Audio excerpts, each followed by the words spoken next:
बच्चों, आज के वीडियो में हम वर्ग और वर्गमूल से संबंधित कुछ और प्रश्न करेंगे जो कि इम्पोर्टेंट हैं।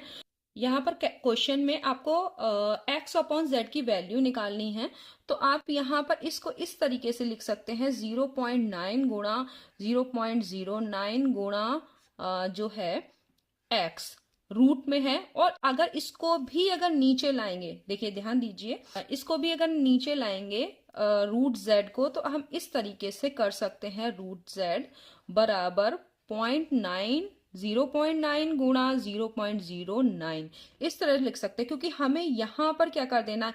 अब हम क्या कर सकते हैं, हमें रूट एक्स अपॉन जेड ये कर सकते हैं, क्योंकि आपका एक आपने फार्मूला पढ़ा होगा, रूट ए अपॉन बी बराबर रूट ए अपॉन रूट बी। ये अलग अलग इस तरीके से भी हम इसे लिख सकते हैं। तो हमने ये कर दिया, और अगर हम ये करेंगे तो 0.9 गुणा 0.09 बटे में ये रूट वाली हो जाएगा। देखिए 0.9 गुणा 0.09, देखिए इस वाले का ये वर्ग दिख रहा है, ऊपर आपको खुद दिख रहा होगा।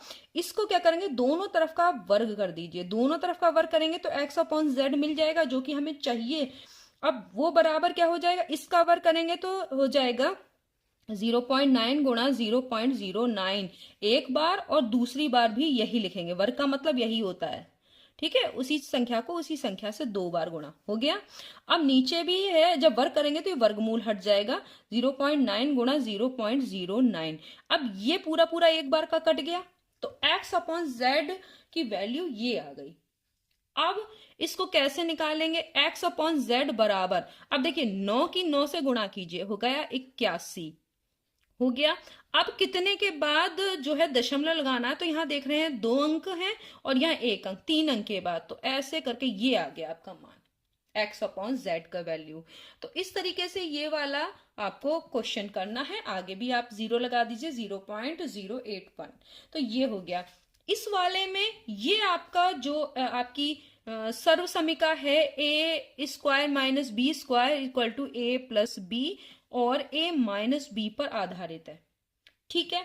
तो अगर उस हिसाब से इसको करेंगे तो पावर 4 है, तो इसको ऐसे लिखेंगे, क्योंकि यहां पर पावर 2 है माइनस वाला। तो एक बार इन दोनों को क्या करेंगे, इसको एक बार जोड़ेंगे, एक बार घटाएंगे। कैसे, 1/3/4 का स्क्वायर, क्योंकि ये क्या है, इसको इस तरीके से समझिए आप करने से पहले कि ये हम इसको इस तरीके से, ये वाले पार्ट को, इसको मैं ब्लैक से लिख दे रही हूं ताकि आपको समझ में आए। 1/3/4 की घात 4 माइनस 2/1/3 की घात 4 को हम क्या लिख सकते हैं, 1/3/4 की घात 2 और इसकी घात 2, ऐसा हो गया कि नहीं। और माइनस 1/2/1/3 की घात 2 की घात 2, इस तरीके से लिख सकते हैं। तो अब वही हो गया ना ए स्क्वायर। तो ए क्या है आपका, 1/3/4 का वर्ग, ये ए है। और बी क्या है आपका, 2/1/3 का वर्ग। अब समझ में आया। तो आप वही कर रहे हैं यहां पर,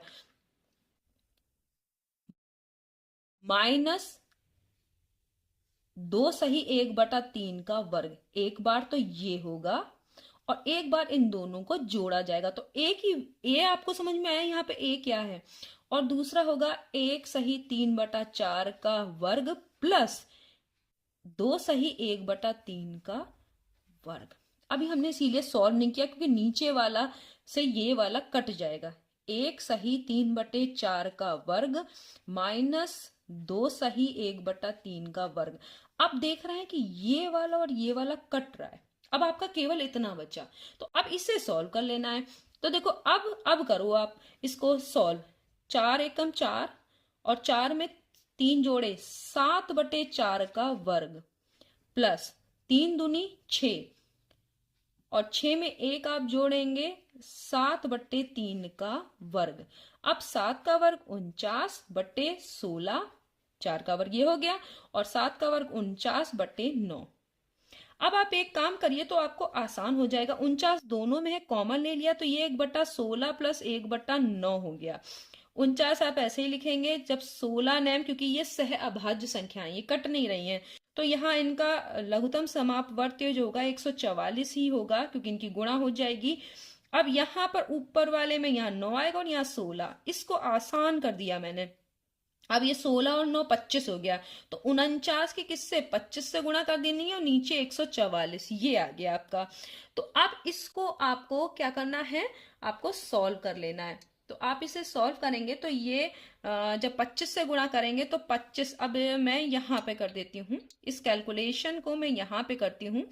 तो यहाँ हो गया, देखिए 49 और 25 ये गुणा करेंगे, 25 नैम 225, क्योंकि 25 दशम 250 हो गया, 25 टाइम 225 का आपने लिखा 5, आपके बचे 225 में 22, और 25 चौक 100 और 22 आप और जोड़ेंगे तो 122 हो गए। ये आपका हो गया कैलकुलेशन आसान।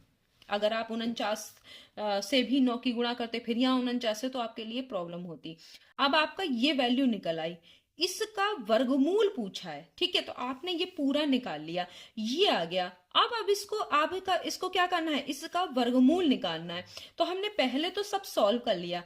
इसमें क्वेश्चन में क्या दिया हुआ है, देखिए क्वेश्चन दिया हुआ है का वर्गमूल है, तो इसका आपको वर्गमूल निकालना है, ठीक है। तो अब आपने इसका वर्गमूल निकाला, तो 144 का तो आप जानते हैं 12 होता है, और 1225 होता है, निकाल के आप देखिए 1225 को अगर हमने किया तो 2 जोड़े बन गए, 3 तिया 9, आपका इस तरीके से हो गया, 3 ये जुड़ गया, यहाँ हो गया 6, यहाँ बच जाएगा 325, ठीक है।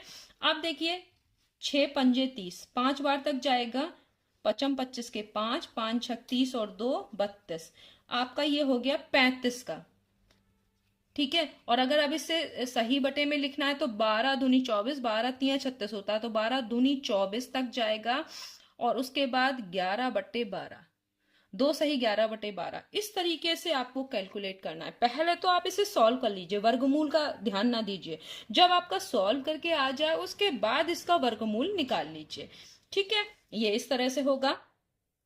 कोई धन संख्या अपने व्यतक्रम, धन संख्या मान लीजिए x मान लिया, अपने व्यतक्रम, व्यतक्रम क्या मतलब क्या हो, उल्टा है ना, x का व्यतक्रम क्या होगा 1/x, ठीक है, और 1/x का व्यतक्रम x, व्यतक्रम के 64 गुना के बराबर है, इस तरीके से सॉल्व होगा। तो इसका मतलब है x बराबर 64/x, तो अब अगर क्रॉस मल्टीप्लाई करेंगे इसका मतलब क्या हो जाएगा, एक्स स्क्वायर बराबर 64, इसका मतलब क्या है, दोनों तरफ का वर्गमूल लो तो x बराबर क्या हो जाएगा 8 हो जाएगा कि नहीं, धन संख्या है, वरना तो x बराबर +-8 आता, लेकिन हमें धन संख्या लेना है तो उसका जो होगा वो केवल प्लस का 8 होगा, नहीं तो -8 भी होता, जो आपको मैंने पहले भी वीडियोस में बताया है, ठीक है। तो ये हो गया, तो आपने इतना इतना आसान था, बस इसको समझना था। यहां पर भी देखिए आपको अगर आपको वर्ग याद है तो आप इसे आसानी से कर सकते हैं। 256 आप जानते हैं 16 का होता है वर्ग, और 1024 निकाल के भी देख सकते हैं। 1024 को देखेंगे तो आप इस तरीके से जितनी बार आप करेंगे तो आपको भाग विधि बहुत अच्छे से आ जाएगी। 3 तिया 9, 3 आपने जोड़ लिया, यहाँ हो गया 6, 124 बचा, 6 दूनी 12, 2 दूनी 4, 6 दूनी 12, आपको पता है कि ये 32 है, तो यहाँ 1024 का वर्गमूल है 32, तो 128/32 को भाग देना है, यहाँ कितना हो जाएगा, ये 16 का है बटे 28। भाग को गुणा में बदलने का तरीका आपको बता दूं, यहाँ गुणा का, भाग की जगह गुणा का निशान लगाएंगे और न्यूमरेटर को डिनोमिनेटर, डिनोमिनेटर को न्यूमरेटर कर देंगे, यानी इसका उल्टा कर देंगे, तो 28/16 हो गया। इस तरीके से आप इसे कर देंगे, ठीक है। अब आप इसे काट सकते हैं, तो देखिए 4 से 4, 4 7 28, 4 8 32 हो गया, काट दिया। अब यहाँ पर देखिए कुछ और कट रहा है, तो हाँ कट रहा है, यहाँ पर देखिए 16 8 128, और 8 से 8 कट गया, बचा कितना 7, तो इसकी वैल्यू कितनी होगी 7। तो आप इस तरीके से ये निकाल सकते हैं। नेक्स्ट वीडियो में हम फिर मिलेंगे, तब तक के लिए धन्यवाद।